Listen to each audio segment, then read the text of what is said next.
-2.94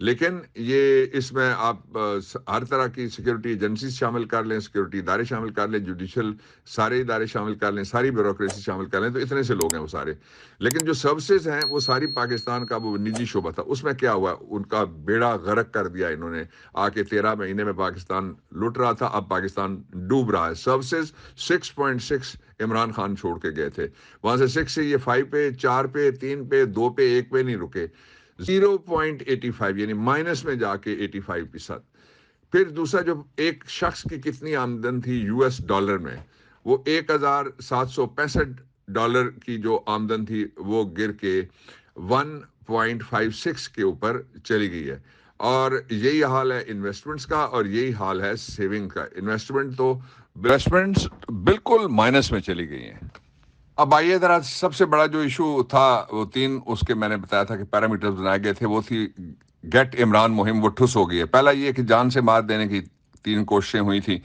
دوسرا یہ تھا کہ کسی عدالتی طریقے سے فوری طور پہ عمران خان کو نائل کرا دیا جائے اور کوئی سزا کرا دی جائے. اور جو تیسرا تھا وہ یہ تھا کہ عمران خان کی ساری پارٹی اس کو یہ اس بات پہ راضی کیا جائے کہ پارٹی اب چھوڑ دے عمران خان کو. پارٹی میں سے میں نے بتایا تھا، اور وہ اللہ کی مہربانی سے جو میرا ویلاگ تھا وہ نیریٹو بنا گیا پورے پاکستان کے اندر کہ کتنے لوگ گئے اور کتنے باقی ہیں. جو گئے وہ 1 درجن آدمی بھی نہیں تھا جو کام کا آدمی تھا، لیکن اس میں سے جتنا بھی کچرا اکٹھا کرنے کے بعد انہوں نے بٹھایا لے جا کے. آپ نے دیکھا کہ تیرا اترا ہوا چہرہ نہیں دیکھا جاتا، اس کی وہ تصویر بنے ہوئے تھے اس مصرے کی سارے کے سارے، اس لیے کہ وہ عوام کے چور ہیں. اور وہ ایک ایسا شخص جس نے سب کو عزت دی، سب کو جھنڈے دیے، جو کونسلر نہیں بن سکتے تھے ان کو نیشنل اسمبلی کا ممبر بنوایا اس نے اپنا ٹکٹ دے کے. اور جس نے بھی جس درجے کی بھی جس طریقے سے بھی بے وفائی کیا، لوگوں نے نوٹ کر کے رکھی ہوئی ہے. اور جو تیسرا ہے وہ یہ ہے کہ پاکستان کے حق میں ووٹر پورے پاکستان کا ڈٹ گیا. کل جتنا بھی سیاسی کچرا جمع کر کے انہوں نے ایک آپ کو پتہ ہی ہے کہ اسٹیبلش ہونے کو کیا کہتے ہیں، مستحکم ہونا. اور جو اسٹیبلش شدہ ہے اس کو کہتے ہیں استحکام. اس کے لیے جو ڈکشنری کا لفظ ہے وہ ایک فنی سا لفظ اس کا نکلا ہے، میں نے ڈھونڈا ہے جب، اس کا مطلب ہے اسٹیبلشمنٹ. تو یہ ساری کی ساری جتنے بھی لوگ اکٹھے ہوئے تھے وہ سارے مل کے بھی وہ تو جمع ہو گئے، لیکن وہ ووٹ وہ ایک بھی نہیں جمع کر سکتے. باہر جب نکلیں گے تو ان کو پتہ لگے گا لوگ ان کا کس طرح سے مارکیٹ سے لوٹے ختم ہو جائیں گے جب وہ انتخابی مہم شروع ہو جائے گی.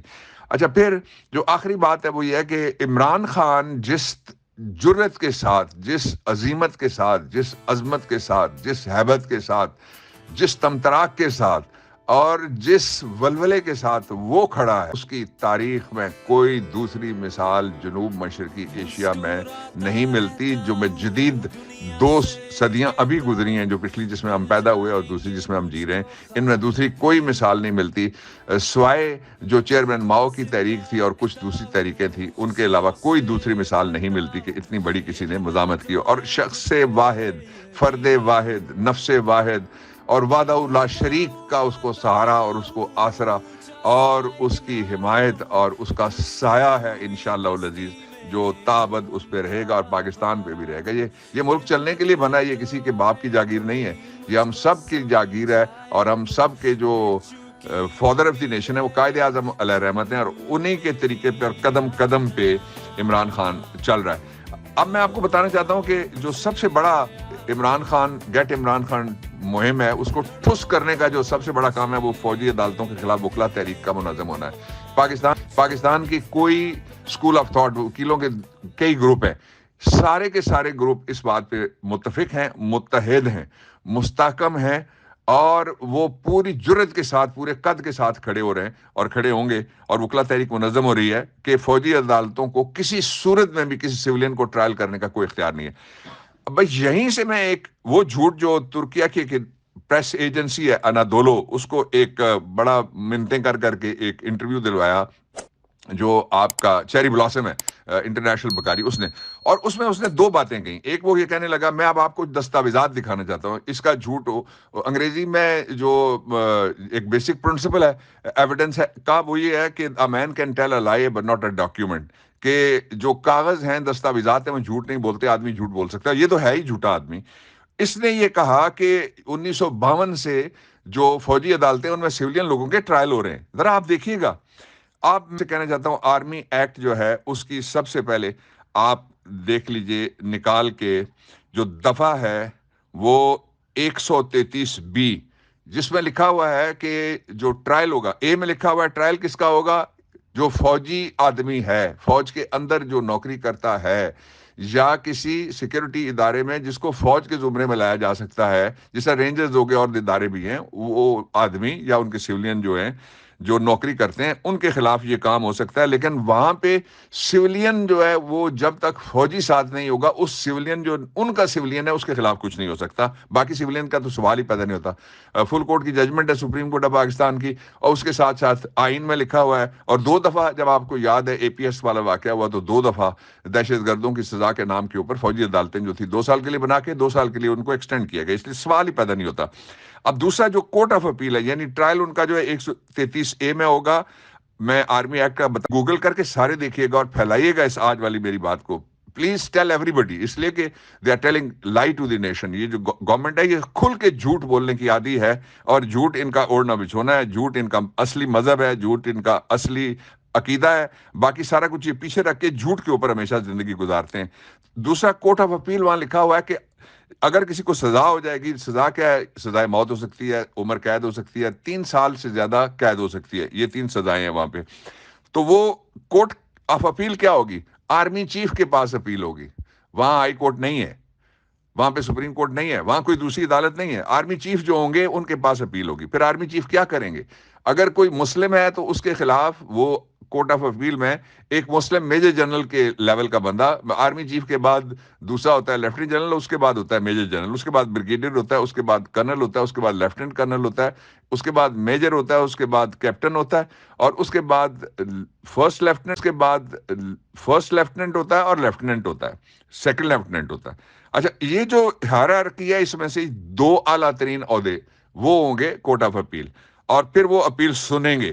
اب تیسری جگہ، یہ تیسرا ثبوت، یہ تینوں میں ڈاکیومنٹس آپ کو دکھانے لگا ہوں. یہ 100 پہلا میں نے ذکر کیا ہے آرمی ایکٹ کا 133A، دوسرا میں نے ذکر کیا ہے 133B جو کورٹ آف اپیل ہے، پہلا ٹرائل کا، دوسرا اپیل کا ہے.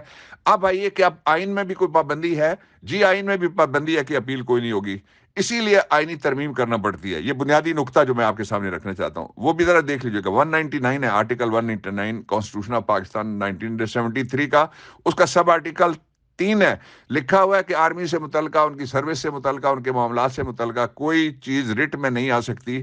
اور اگر کوئی شخص another person any person subject to this، یعنی کوئی سیولین بھی اگر اس کے خلاف بھی کوئی کارروائی جب آئین کے اندر بھی کی جائے تو اس کی بھی اپیل جو ہے وہ کہاں جانی ہے؟ وہ اپیل بھی وہیں پہ جانی ہے. انشاءاللہ العزیز. ڈٹ کھڑا ووٹر، اٹھ کھڑا ووٹر، جاگ رہا ووٹر، عظیم ووٹر، اور اس کا قائد ڈٹ کے کھڑا ہے. اب عمران جاگ رہا ہے. پاکستان اور عمران لازم و ملزوم، اور دونوں کا مستقبل ایک بہتر پاکستان، لوگوں کے لیے بہتر پاکستان، عوام کے لیے بہتر پاکستان، رول آف لا والا پاکستان. انشاءاللہ العزیز یہ سورج طلوع ہو کے رہے گا. ہم دیکھیں گے فیض، ہم دیکھیں گے، لازماً دیکھیں گے، آپ سارے دیکھیں گے انشاءاللہ العزیز. یہ ہو کے رہے گا. پاکستان پائندہ باد.